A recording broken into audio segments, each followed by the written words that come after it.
What happens when I laugh at a line being crossed and call it playful, while my husband watches dignity drain out of our home? How does a quiet man take a slap he didn't swing and turn it into lawful order in public?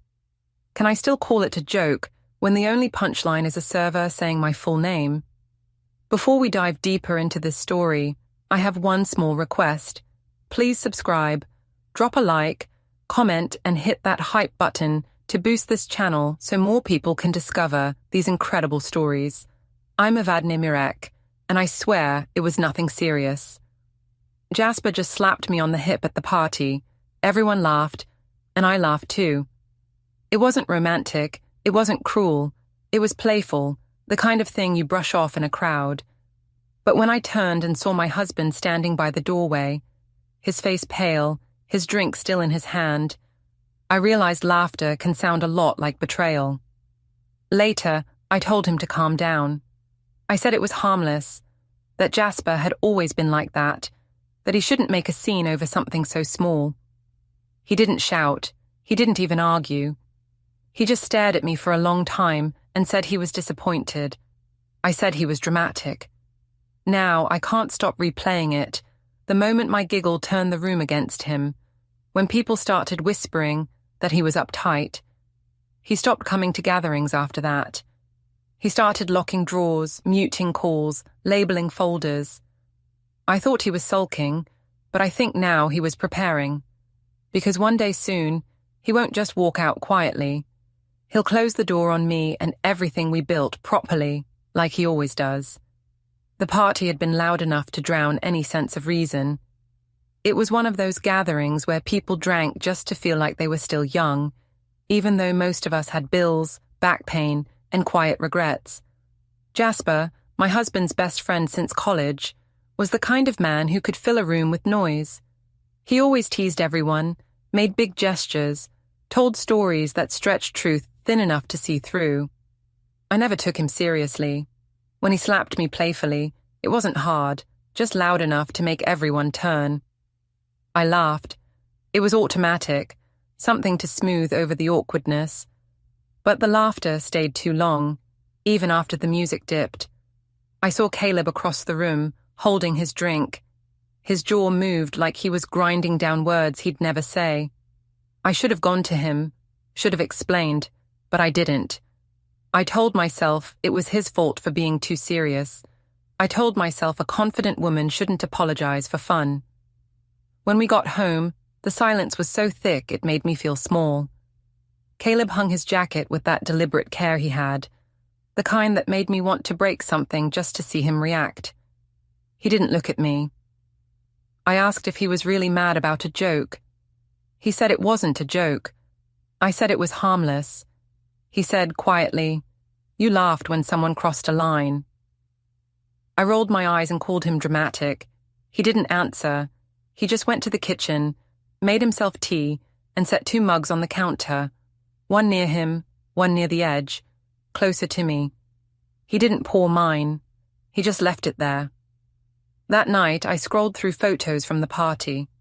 There was one of me, half smiling, Jasper's arm draped over my shoulder. The caption from a friend read, "These two are trouble." I laughed again. It felt good to laugh. I shared it to my story with a heart emoji and a fun night tag. I told myself Caleb would see it and realize I wasn't ashamed. He saw it. He didn't say anything. The next morning, his alarm went off early. I heard the shower running. I stayed in bed, pretending to sleep. When he came out, dressed in his work shirt, he didn't look at me. I asked if he was planning to ignore me all day. He said he had a meeting. I asked if it was about work. He said, "Downtown 910. That was it. No explanation, just that quiet, steady tone. When he left, I sat up and noticed how clean the room looked. His side of the bed was already made. His shoes lined up neatly. His wallet and keys were in place, except for one I didn't recognize. A small silver key that didn't belong to any door I knew. I tried to shake it off. He was organized to the point of obsession. It was probably for a drawer at school, or a locker. Still, I stared at that key for too long before finally getting up. In the kitchen, the mug from the night before was still on the counter, empty. Mine was gone. He'd washed it. I poured myself coffee and called my mother. Roxana always had a way of making me feel like I was right, even when I knew I wasn't. I told her Caleb was sulking because Jasper had slapped me. She laughed, a full, unbothered laugh that filled the phone speaker. She said, "You're married, not buried. If he can't take a joke, that's on him." Her words sank in like a warm bath. I wanted to believe them. I wanted to believe I hadn't done anything wrong. So when Jasper texted later, "Still friends?" I replied with a smile emoji. Around noon, I saw Caleb's laptop open on the dining table. I was looking for my charger, I swear, but the screen caught my eye. There was a spreadsheet open. It had initials, mine, his, and a few dates listed beside them. No labels, just clean, careful columns. When he walked in, I stepped away quickly. He didn't say anything. He closed the laptop gently, as if afraid it might break, then picked it up and carried it into the study. The sound of the drawer locking came a moment later. I told myself he was being paranoid. I told myself it wasn't about me. That night, Jasper posted another photo. It was the same moment, but from a different angle. The slap frozen mid-air, my laughter in full bloom. Someone had tagged Caleb, and under it, a comment. "Your wife's hilarious. I wanted to message the poster, tell them to delete it, but then people started liking it. Some even defended me. She's just confident. Don't police women having fun." It made me feel righteous. So I didn't delete it. I reshared it again with a winking face and the caption, "Relax, it's just a joke." When Caleb got home, I asked if he'd seen the post. He said yes. I asked what he thought. He said nothing. Just went to the bedroom, took off his tie, and opened his phone. I saw the reflection of his screen in the mirror. His calendar was open, and I caught a glimpse of a reminder. Meeting, personal. I told myself it was about work. Maybe it was, but he'd never labeled anything like that before. That night, I tried to talk to him again. I said he was making me feel like a criminal. He said he didn't want to fight. I said it wasn't fair that I was being punished for someone else's bad joke. He said, "You laughed at it." I told him I was trying to lighten the mood. He said, "You humiliated me." I told him I didn't care what people thought. He said, "That's the problem." He didn't shout. He didn't slam doors. He just folded his clothes, placed them in a neat stack, and went to sleep on the guest bed. The next morning, I woke to the smell of coffee and printer toner. I walked to the kitchen and saw him standing there, pressing a few buttons on the printer. A blank page slid out. He looked at it for a second, then tore it neatly in half and threw it away. He left soon after. I noticed the same reminder flash on his phone screen as he grabbed his keys. Downtown 910. I told myself it was just another meeting. When he was gone, I walked into the study. The guest bed was slightly disturbed, like he'd barely moved all night. His laptop was gone. The desk drawer was locked again. For the rest of the day, I couldn't shake a strange feeling. Something heavy in the air, like the silence had weight. I tried calling him once around lunch. It went to voicemail. I sent a text. "We should talk later." He didn't reply. By evening, I felt angry again. I told myself he was acting superior, like a saint waiting for me to fall to my knees. I poured a glass of wine and texted Jasper. Can't believe he's still mad. Jasper sent back a laughing emoji and a message that read, "He'll get over it. You're worth the trouble." I stared at that for a while. I liked the sound of it. Worth the trouble. When Caleb came home, I hid my phone quickly. He didn't ask what I was doing. He didn't even glance my way. He walked straight to the kitchen, washed his hands, and made tea again. Just one mug this time. I said, "You're really not going to talk to me." He said, "Not tonight." I said, "You can't keep freezing me out." He said, "You've already said everything that matters." He walked out of the kitchen and went upstairs. The faint sound of a drawer clicking shut followed. I sat alone in the dim light, scrolling through that photo one more time. The laughter that had once sounded harmless now echoed like mockery. I zoomed in on my own face, eyes half closed, head tilted back, smiling like I didn't care about anyone in the world. I thought about deleting it then. I didn't. Instead, I wrote a new caption for my next post. Some people can't take a joke. Before I hit publish, I hesitated. My thumb hovered over the screen. Upstairs, I heard footsteps crossing the floor, then pausing outside the door. A moment later, his phone vibrated softly, a sound that didn't belong to any app I recognized. When I looked down, my own phone lit up with a new message preview from Jasper. "You around tonight?" The screen faded to black. The house went silent again. The next morning, I pretended everything was fine. I made breakfast like nothing had happened. Eggs, toast, coffee, even a small bowl of fruit like I used to, when things between us were new. Caleb came down already dressed, hair still damp from the shower. He didn't look angry, just tired in that deep, settled way that comes from giving up on arguing. I said he looked nice. He said thanks. I told him I wanted to talk about last night. He said, "Not before work." I asked if we could talk after, and he said, "We'll see." His tone wasn't cruel, but it was colder than silence. As he left, I noticed the calendar alert on his phone again. Downtown, 9:10 a.m. He turned the screen over when he caught me looking. I smiled like it didn't bother me, but it did. Why downtown? He worked at the school on the north side. I thought maybe he was just running errands, maybe buying something, or meeting a friend. Still, the fact that I didn't know, and that he didn't tell me, made my stomach twist. I spent the morning scrolling through my phone, pretending to work. The photo of the playful slap was still spreading. People I barely knew were tagging me, saying things like, "You're hilarious," or "Queen energy." Every like, every comment made me feel lighter, stronger.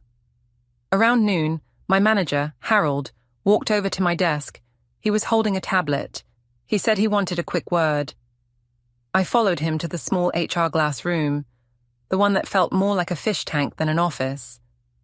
He turned the tablet around to show me something, one of the photos from the party, me laughing with Jasper, Caleb's name tagged below it. My stomach dropped, but I kept my expression calm. Harold said someone had sent it to a client who follows our page, and now the client had concerns about professionalism. I told him it was my personal life. He said when people connect my name to the company, it becomes the company's business. I tried to laugh it off. I said, "It was just a joke." He looked at me for a long time before saying, "Then maybe stop telling it."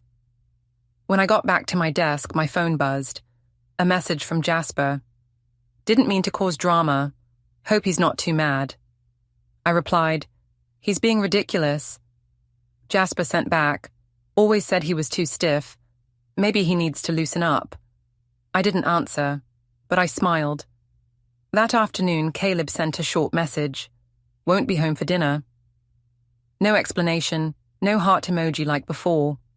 Just that. I replied with "okay," then stared at it for 10 minutes before deleting the chat history altogether. When I got home, I noticed his laptop was gone from the dining table. The space where it usually sat was empty, except for a single notebook. I opened it, thinking it was one of his lesson plans. But the first page had lists, dates, places, small notes like photo posted, comment 1103, and shared again. It looked like some kind of record. I didn't understand it. Why would he write down that stuff? Then I realized every note matched something from my social media. Every time I posted about the party, the laughter, the joke, he had written it down. I closed the notebook quickly, my pulse racing. When he came home, I asked what the notebook was for. He said, "Keeping track." I asked, "Of what?" He said, "Patterns." I laughed and told him he was starting to sound paranoid. He said quietly, "Maybe." Later, I heard the faint hum of the printer from his study. I peeked in. A blank page slid out like before. He tore it neatly and placed the halves into the bin. I asked what he was printing. He said, "Nothing yet." The word yet sat in my mind all night. The next morning, I overslept. When I woke up, he was gone again. His mug was washed, mine was not. The sticky note I'd left on the fridge, "Call plumber," was gone too, replaced by another in his careful handwriting. Meeting, personal, back late. The words made me uneasy. At work, I tried to ignore the tension. I laughed louder than usual, chatted with co-workers about nonsense, pretended to be busy. But around lunch, Harold passed me in the hallway and said softly, "Keep things quiet for a while, okay?" I asked what he meant. He said, "You don't want to trend for the wrong reasons." When I got back to my desk, my computer pinged. Someone had tagged me in another clip, this time a short video of Jasper and me from the same party. You could see him lean close, whisper something, and me laughing again, swatting him playfully. The caption read, "Flirting or friendly?" I untagged myself immediately. My hands shook. I texted Jasper, asking him to tell whoever posted it to delete it. He said he didn't know who had filmed it. I told him this was getting out of hand. He said, "It's harmless. You're overthinking it." That was when I realized how easily those words came to men like him. It's harmless. You're overthinking it. When Caleb came home that night, he looked calm again. Too calm. He asked if I had a good day. I said, "It was fine." He asked if anything interesting happened online. I said no. He nodded once, poured himself water, and went upstairs. I followed him after a while, trying to lighten the air. I said I was thinking of inviting Jasper over, maybe to clear things up, show there was no tension. Caleb turned slowly. "No," he said. "Just that." I said, "Why not? Don't you trust me?" He said, "I don't trust his respect for me." I told him he was making assumptions. He said, "You're giving him reason to." He turned back toward the dresser. His phone was on it, charging. The screen lit up briefly, and I saw a notification banner slide across. File uploaded successfully. My chest tightened. He picked up the phone before I could say anything, silencing the light with a thumb press. I asked what he was uploading. He said, "Backup." I said, "Of what?" He said, "Everything that matters." The way he said it, steady, quiet, made me feel like the walls were closing in. I went downstairs and poured another glass of wine. My mother called, as if she knew the exact moment I needed validation. She asked how things were. I said Caleb was acting distant. She said, "He's always been too serious. Men like that need to be reminded you're independent." I asked if she thought I'd done something wrong. She said, "Not unless you let him make you feel guilty for laughing." I hung up feeling half defiant, half hollow. The house was too quiet again. I wandered into the study. His desk was spotless, except for a folder labeled Utilities. It was thicker than any bill folder should be. I touched the edge of it but didn't open it.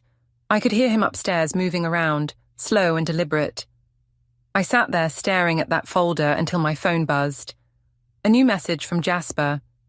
"You okay? Want to grab a drink this weekend?" I typed, "Maybe." Then deleted it. Then typed again, "Sure." When I went to bed, Caleb was already asleep, on the guest bed again. I lay there listening to his even breathing from down the hall, feeling the strange distance between us like a wall I had built myself. In the middle of the night, I woke up to a faint sound, like a shredder running in the next room, a slow hum that stopped after a few seconds. I went to check, but by the time I reached the study, it was silent again. The light from his desk lamp was off, but the faint smell of burnt paper hung in the air.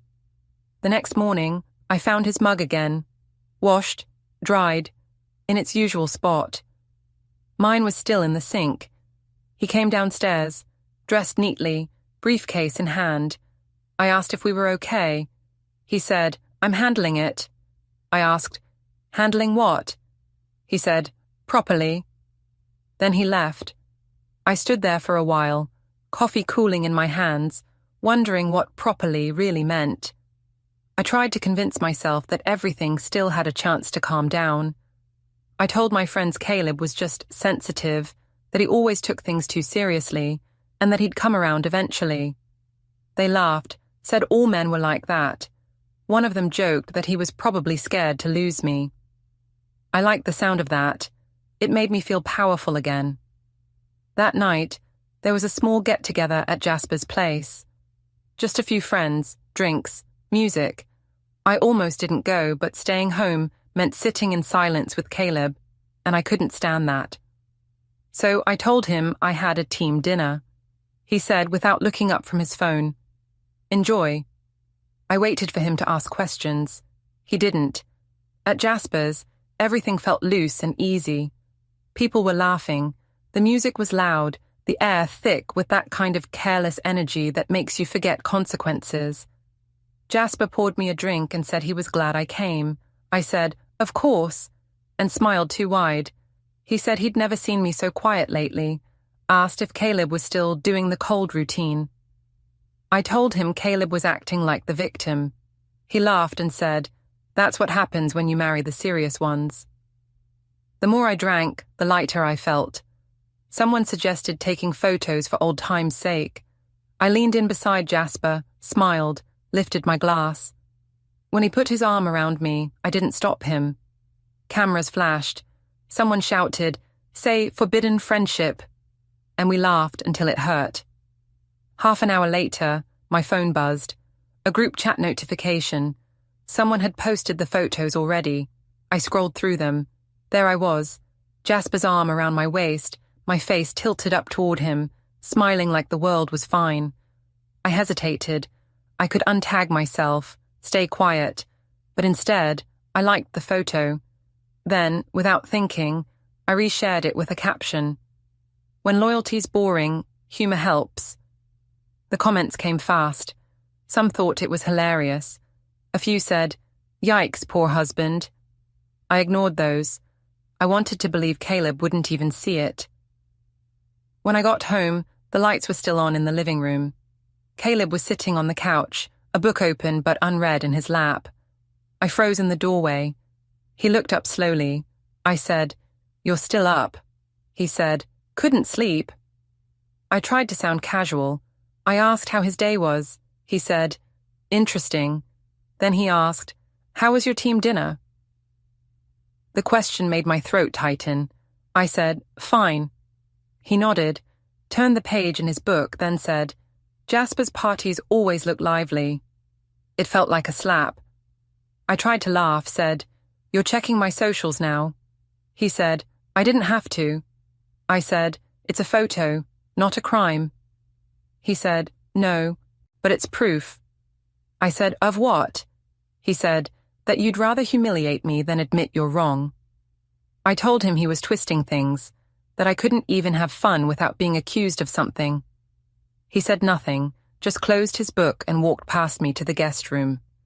The faint click of the door locking behind him made my skin crawl. I poured a glass of water just to do something. When I opened the fridge, a new sticky note was on the door. "Downtown 10:40 a.m. Bring forms." His handwriting again. I pulled it off and crumpled it in my fist. The next morning, he was gone before sunrise. The house smelled faintly of printer toner again. I opened the trash bin and saw small shredded strips of paper like confetti. I picked one out. It had my name on it, half visible. That afternoon, while working from home, I got a call from my sister, Lynn. She said she'd seen my latest post. I asked what she thought. She said carefully, "It looks bad, Ev." I said, "It's just a joke." She said, "Caleb looked really uncomfortable last time I saw him. Maybe give him a break." I said, "He's fine. He's just being sensitive." She sighed and said, "He's quiet, not weak." That irritated me more than it should have. I told her she always took his side, and she said softly, "Because he's not lying." Then she hung up. I sat there, staring at my reflection in the dark laptop screen. For the first time, I wondered if maybe people were laughing at me, not with me. When Caleb came home that evening, he looked like he'd spent the whole day thinking. He placed his briefcase down carefully and said, "We need to talk." I braced myself for another cold lecture, but instead he spoke calmly, almost too calmly. He said he'd been thinking about what kind of person he wanted to be, someone who reacts or someone who resolves. I said, "What's that supposed to mean?" He said, "It means I'm not going to argue anymore." I said, "So you're just giving up?" He said, "No, I'm documenting." The word hit me like a bucket of cold water. I laughed, but it came out shaky. I said, "That's insane." He said, "Maybe, but it's fair." Then he turned and went to his study. The door closed softly. A few minutes later, the faint whir of the printer started again. I couldn't help myself. I went to the door and pressed my ear against it. I heard the sound of paper being stacked, a folder sliding shut, then the click of a drawer locking. When he came out, he looked at me like he was seeing a stranger. I said, "What are you doing?" He said, "Preparing." "For what?" I asked. "For peace," he said. I wanted to scream. Instead, I said, "You're scaring me." He said, "You should be." He walked upstairs. The only sound left was the slow hum of the printer cooling down. I couldn't sleep.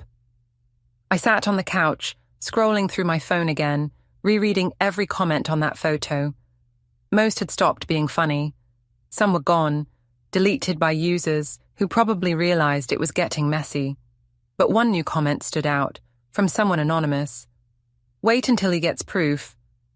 I deleted the whole post. It felt like trying to erase a stain that had already soaked through. The next morning, he didn't speak to me. Just packed a few things into his briefcase, drank his tea, and left. I watched him from the window as he got into the car. He didn't even glance back. When I turned around, the counter looked too clean, empty except for a single USB stick, taped under the taxes folder. I peeled it off, my hands trembling. The label read simply, Archive A. I didn't open it. I couldn't. By late afternoon, the house felt unbearable. I went to the park near the river just to breathe. Jasper called, said he'd seen Caleb unfollow him online, and joked that my husband was getting bold. I didn't laugh this time. He asked if I wanted to meet for coffee. I said no, not now. He said, "You're scared of him?" I said no, I'm scared of what he's planning. He said, "He's too passive for anything serious." But when I hung up, I didn't feel reassured. Caleb wasn't passive. He was precise. That evening, I came home and saw him in the kitchen, sorting papers into 3 stacks. One labeled home, another bank, and the third personal. I asked what he was doing. He said, "Cleaning up." I said, "This looks obsessive." He said, "It's clarity." Then he looked at me, and I swear his voice was almost kind when he said, "You've turned everything into a joke, Evadne. But this isn't funny anymore." I said, "So what? You're just going to throw away our life." He said, "Not throw. File." He placed one of the folders into his bag and left the room. I stood there, shaking, as the sound of the door latch clicked behind him. I thought of following him. I didn't. Instead, I poured myself a drink, sat down at the table and scrolled through my messages again. Jasper had sent another one. "Want to talk tonight?" Before I could reply, I heard the soft hum of the shredder from upstairs. The morning after that long, quiet night felt heavier than usual. The air in the house was still, and I could almost hear my own thoughts echoing back at me. Caleb didn't come home until well after midnight, and by then, I was already pretending to be asleep.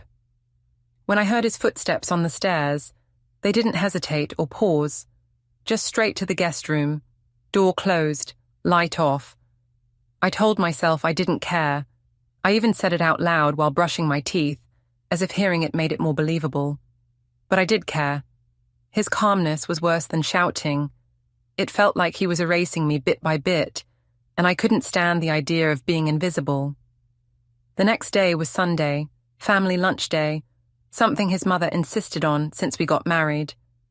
I wasn't sure he'd still go, But when I saw him dressed and ready by the door, shoes polished, I knew he would.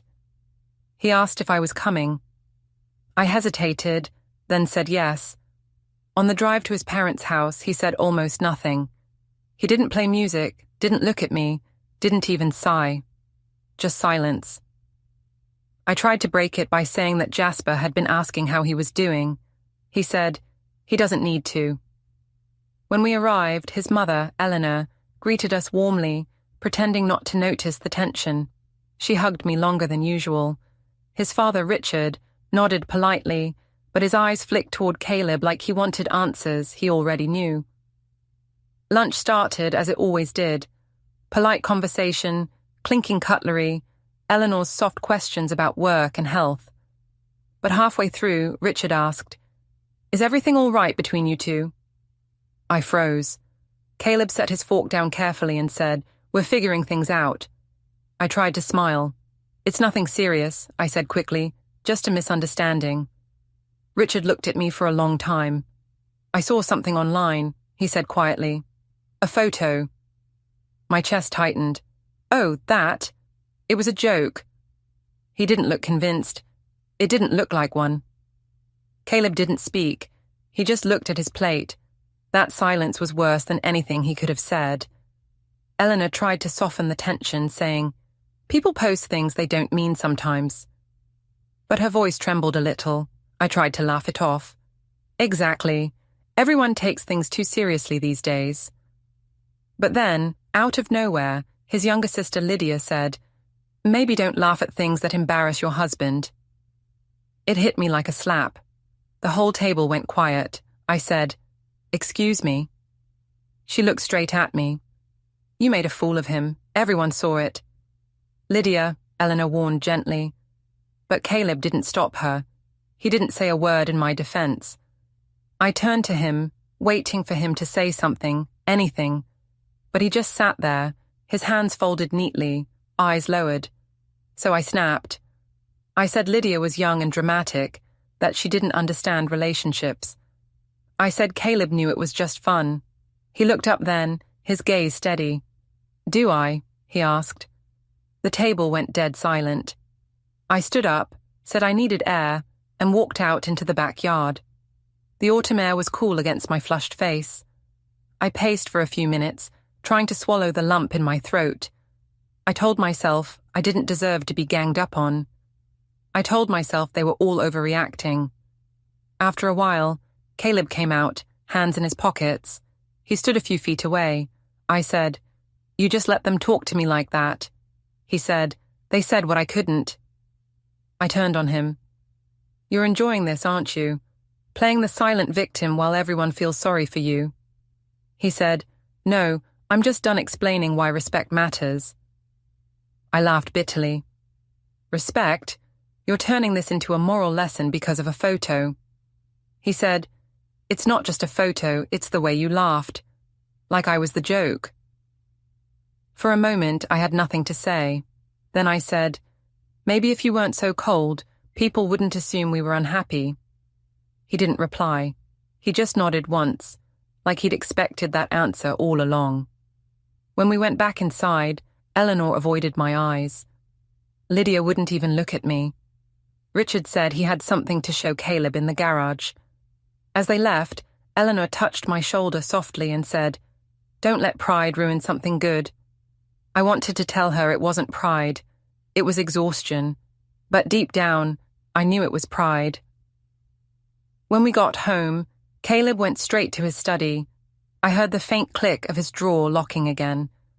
I sat in the living room for a long time, staring at the TV without really seeing it.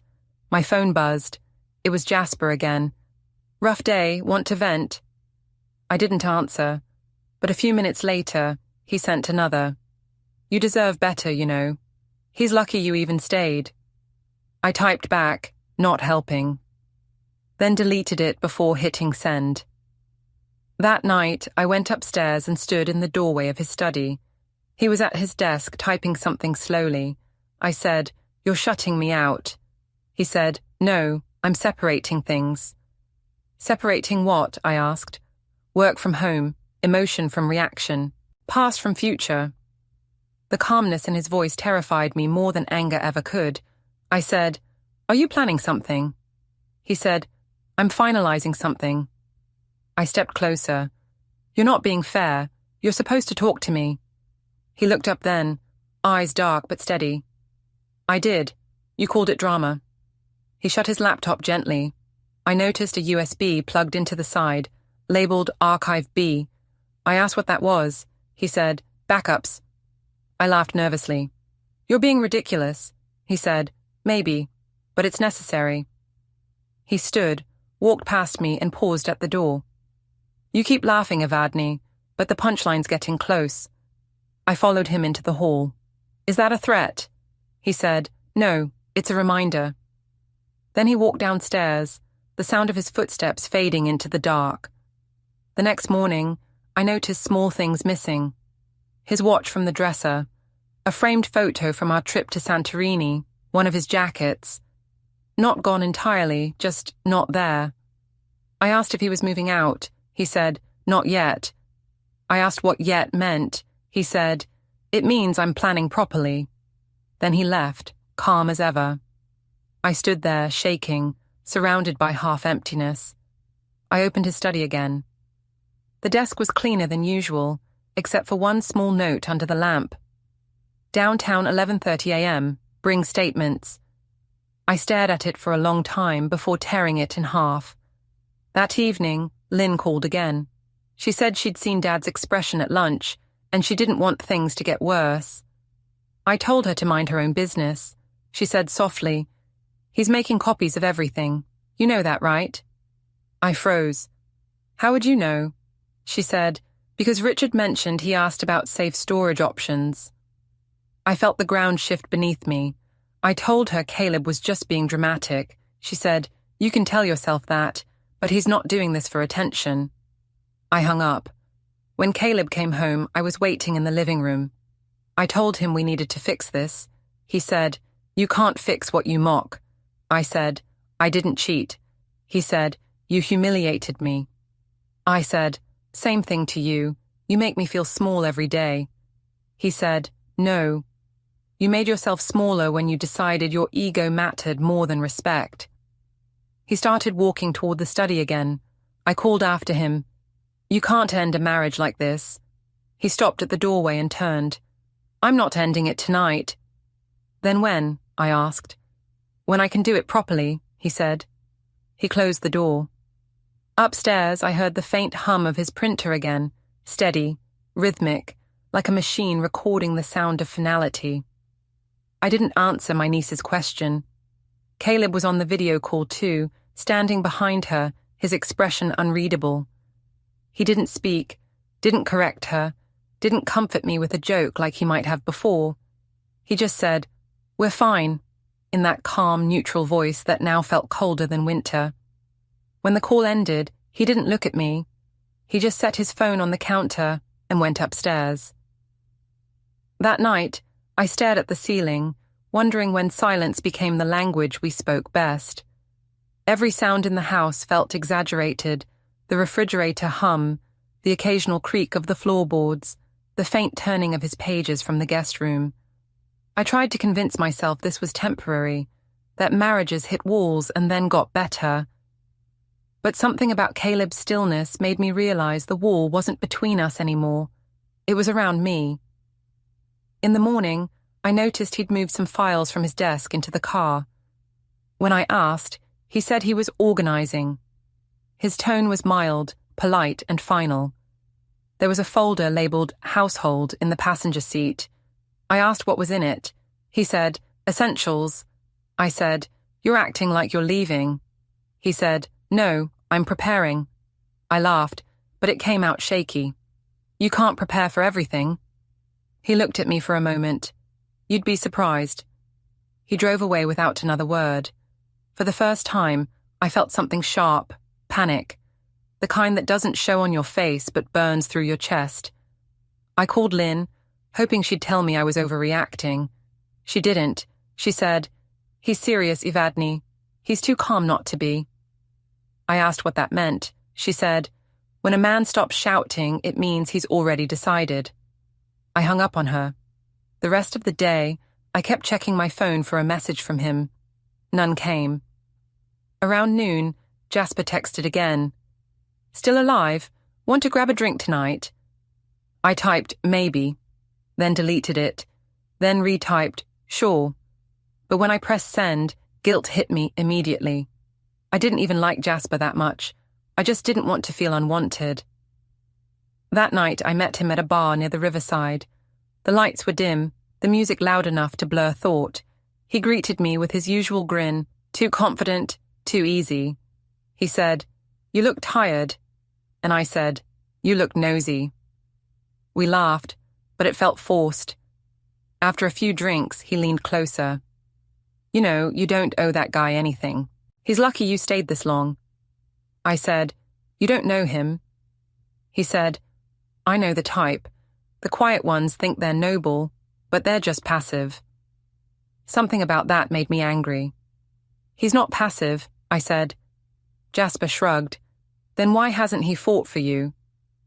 I didn't answer. Later, I checked my phone and saw a notification. Caleb had liked a photo of mine from weeks ago, one where I was smiling at a coffee shop. That confused me more than anything. Why like that one now? When I got home, the house was dim, just the hallway light on. He was at the kitchen table, papers spread neatly before him. I froze when I saw what was written at the top of one page. Statement. I said, "What's that?" He covered it with his hand and said, "Notes." I asked, "About what?" He said, "About everything." I said, "You're making it sound like a case." He looked up slowly. "Maybe it is one." I wanted to say something cruel, something that would pull him out of his calmness, but my throat wouldn't cooperate. Instead, I said, "Are you really going to throw away years for pride?" He said, "No, for self-respect." He gathered his papers, stacked them perfectly, and slid them into the utilities folder. I noticed the faint smell of printer toner again. I asked, "Why are you printing so much?" He said, "Because words disappear, records don't." Then he stood, carried the folder to his briefcase, and said quietly, "I'll handle this properly." The way he said it, steady, final, made my knees go weak. When he left, the house felt completely hollow. I tried calling Lynn again, but she didn't pick up, probably tired of hearing me defend myself. The next morning, I woke to the sound of his alarm in the next room. It wasn't the usual one. It was labeled paper drop. I watched from the bedroom window as he walked to his car, briefcase in hand, stopping only to check something on his phone. I thought about running outside, stopping him, asking what he was doing. But pride kept me still. The hours that followed dragged. I cleaned the kitchen twice, folded laundry that didn't need folding, tried to eat but couldn't. Every noise made me jump. At 2 p.m., a notification popped up on my phone. File uploaded successfully. It wasn't from my cloud account. It was from the shared drive we used for taxes and bills. I clicked it. Inside was a new folder named Archive Final. My stomach dropped. I opened it. Dozens of images, screenshots of my posts, messages, timestamps, all organized by date. Every word I'd typed to Jasper. Every time I'd joked about Caleb online. Even the photo of the playful slap. I slammed the laptop shut. My hands were shaking so badly I almost dropped it. When Caleb came home that evening, he looked rested. Peaceful even. I stood in the hallway and said, "I saw your little collection." He didn't deny it. "Good," he said. "Why are you doing this?" I demanded.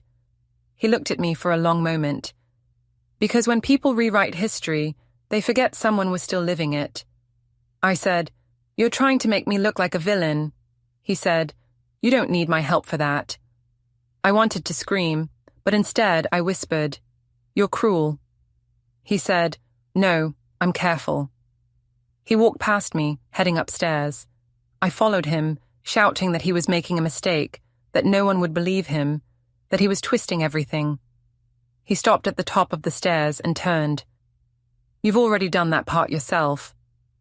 Then he disappeared into the guest room, closing the door softly behind him. That night I couldn't sleep. I kept hearing the faint sound of a shredder again, followed by the beep of a recording app starting and stopping. At dawn, I found the utilities folder gone. The desk drawer stood slightly ajar. Inside was a single note in his handwriting. Monday, downtown 9:45 a.m. I sank into the chair, tears stinging my eyes for the first time in weeks. I wanted to believe this was still fixable, that if I apologized the right way, he'd soften. But I knew Caleb. When he decided something, he didn't undo it. That evening, he came home earlier than usual. He sat across from me at the table, no papers this time, no laptop, no folders. Just him. He said, "You don't need to explain anymore." I said, "Then what do you need?" He said, "Closure." I laughed bitterly. "You're really doing this? Turning our marriage into a report?" He said, "No, I'm turning your choices into facts." He stood, picked up his keys and said, "Tomorrow you'll understand." "Understand what?" I asked. "That I kept my promise," he said, "to handle it properly." He left, the door closing softly behind him. For a long time, I just sat there staring at my reflection in the dark window. The house felt like it was holding its breath. The knock came again. 3 calm, measured taps. I opened the door, expecting Caleb. It wasn't him. A man in a grey suit stood there, holding an envelope. He asked if I was Evadne Hartley. I said yes, my voice small. He handed me the envelope and said, "You've been served." For a moment, the words didn't make sense. I stared at the envelope, heavy in my hands. When I opened it, the first page began with my full name, the date, and the word petition in bold. My stomach turned. I skimmed the next line. Notice of divorce, temporary financial and possession orders pending. My breath caught. Caleb had done it. Across the street, I saw him standing by his car, arms folded, calm as ever. He wasn't watching me with anger, just quiet certainty. I stepped outside, shouting his name. He didn't move. I asked, "You planned this?" He said, "I followed through." I said, "You can't just end it like this." He said, "It ended the moment you laughed." Then he got into his car and drove away. The papers trembled in my hands. Neighbors had started watching from their windows, pretending not to. Someone whispered my name. I felt heat rush to my face, but I couldn't look away from the street where his car disappeared. Inside the envelope, there was a small slip of paper with his handwriting on it. "Peace is better than pretending." The words blurred as tears filled my eyes. I sank onto the steps, the sound of the city around me fading to nothing. Don't forget to hit like, subscribe, and turn on the bell so you don't miss the next story. Write in the comments from which city you are watching,